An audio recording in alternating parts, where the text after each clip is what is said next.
semuanya, perkenalkan nama saya adalah Dewi, guru biologi. Saya akan memperkenalkan hari ini 3 alat biologi.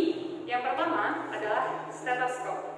Oke, stetoskop itu sendiri itu fungsinya adalah untuk mengukur denyut jantungnya kita. Sekarang kita lihat bagian-bagiannya. Oke, sekarang kita buka. Yang pertama di bagian ujungnya, ini namanya adalah earpiece yang biasa diletakkan di bagian telinga kita. Ini terbuat dari karet. Oke, kemudian yang kedua, ini namanya tubing. Dia berbentuk selang dari karet juga. Oke, biasanya dia agak panjang. Kemudian di bagian ujungnya ada 2 permukaan, satu agak lebar, satunya agak kecil. Oke, tapi dua permukaan ini terbuat dari karet juga. Oke, yang lebar ini namanya adalah diagram. Yang kecil ini namanya adalah bel. Oke, bagaimana cara menggunakannya? Tinggal earpiece yang tadi yang saya jelaskan letakin di bagian telinga, kemudian posisikan diagramnya ke bagian dada sebelah kiri karena posisi jantung kita ada di situ. Kemudian dengarkan denyut jantungnya. Setelah selesai mendengarkan denyut jantungnya, kemudian lepaskan kembali earpiece-nya. Oke.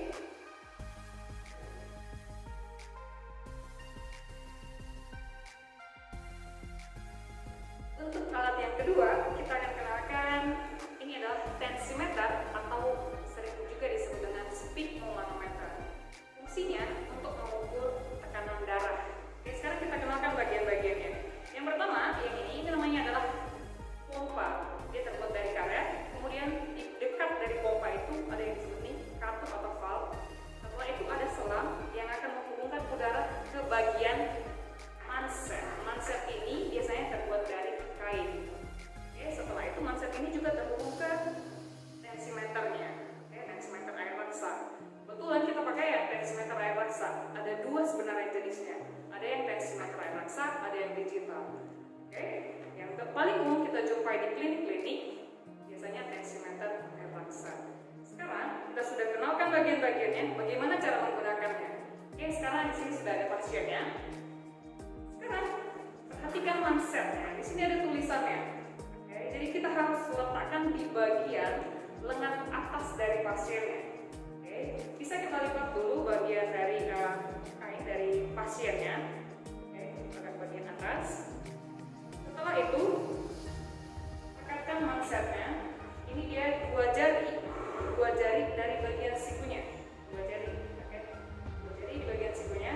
Kemudian rekatkan mansetnya tidak terlalu longgar, tidak terlalu ketat supaya pasiennya nyaman. Setelah itu yang paling penting adalah posisi dari manset harus sesuai, harus sejajar dengan posisi jantung. Dan pasien kita juga harus rileks, oke, supaya tekanan dari jantung itu dia iramanya itu dia tidak terlalu cepat atau terlalu lambat, jadi dia rileks pasiennya. Setelah itu, setelah sudah kita rekatkan mansetnya, kita harus memakai yang namanya stetoskop karena harus kita dengarkan denyutnya, denyut yang pertama dan yang terakhir. Ingat, denyut yang pertama itu disebut dengan sistole, nanti akan kita praktekkan. Kemudian denyut yang terakhir itu namanya diastole. Sekarang kita rekatkan stetoskop di bagian telinga kita, letakkan diagramnya di bagian dari sela-sela dari mansetnya. Setelah itu kita fokus ke tensimeter air laksanya. Setelah itu kita pompa sampai ke angka 160. Kita pompa perlahan-lahan. Setelah dia sampai ke 160, perhatikan katupnya, lepaskan perlahan-lahan. Denyut jantung yang pertama sekali, perhatikan angkanya itu adalah sistole. Kemudian lepaskan perlahan-lahan, tidak terlalu cepat, tidak terlalu lambat melepaskan katupnya. Dengarkan denyut yang terakhir, perhatikan angkanya di bagian berapa. Oke, setelah kita dengarkan denyut yang pertama dan yang terakhir, seperti yang tadi yang sudah saya lakukan, di yang pertama itu berada di angka 120, yang terakhir berada di angka 80. Itu berarti menunjukkan pasien kita tekanan darahnya normal. 120 sistole, 80 diastolnya. 120/80 mm hidrogarium.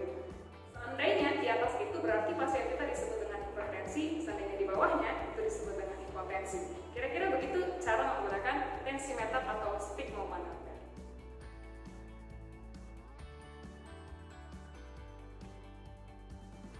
Untuk alat yang ketiga, saya akan memperkenalkan set bedah. Ini akan kita gunakan selalu untuk melakukan pembedahan pada organ-organ hewan pada umumnya. Saya akan perkenalkan beberapa. Yang pertama ada yang disebut dengan gunting bedah. Kemudian yang kedua ada yang disebut dengan pinset.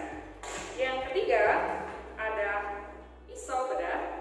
Kemudian yang terakhir ini ada dua jarum tapi ujungnya berbeda. Perhatikan baik-baik, satunya lurus, satunya bengkok. Oke, satunya lurus, satunya bengkok. Sekarang saya akan jelaskan fungsi dari masing-masing. Yang pertama, ketika kita melakukan pembedahan, itu dibantu sama gunting bedah. Oke, jadi kita akan gunakan gunting bedah untuk pertama membuka permukaan kulit dari si hewan yang akan kita bedah. Kemudian, yang kedua, ada pisau bedah. Pisau bedah ini biasanya kita akan gunakan untuk membuka permukaan kulit ataupun memotong bagian dari organ-organ hewan yang akan kita amati. Contoh, kita akan mau mengamati bagian dari ginjalnya, berarti kita bisa memotong di bagian itu. Kemudian, yang ketiga, ada yang namanya pinset. Pinset ini kita gunakan untuk mengambil bagian-bagian yang akan kita teliti. Oke, misalnya kita akan mengamati dari sistem pencernaan, jadi kita akan mengambil di bagian organ-organ sistem pencernaan tersebut. Kemudian yang terakhir adalah jarum. Ini yang saya jelaskan tadi, satunya lurus, satu bengkok. Kalau dia lurus biasanya ini digunakan untuk memakukan bagian-bagian dari organ hewan tersebut supaya pada saat kita lakukan operasi di set baki itu dia bisa terlihat sangat jelas. Kemudian kalau yang bengkok ini kita akan gunakan untuk mengamati setiap organ yang ada di permukaan baki yang sudah kita pampangkan. Jadi untuk membolak-balikkan organ kita bisa gunakan jarum yang bengkok. Demikian untuk alat yang ketiga dari set bedah alat biologi bersama saya. Sekian dan terima kasih.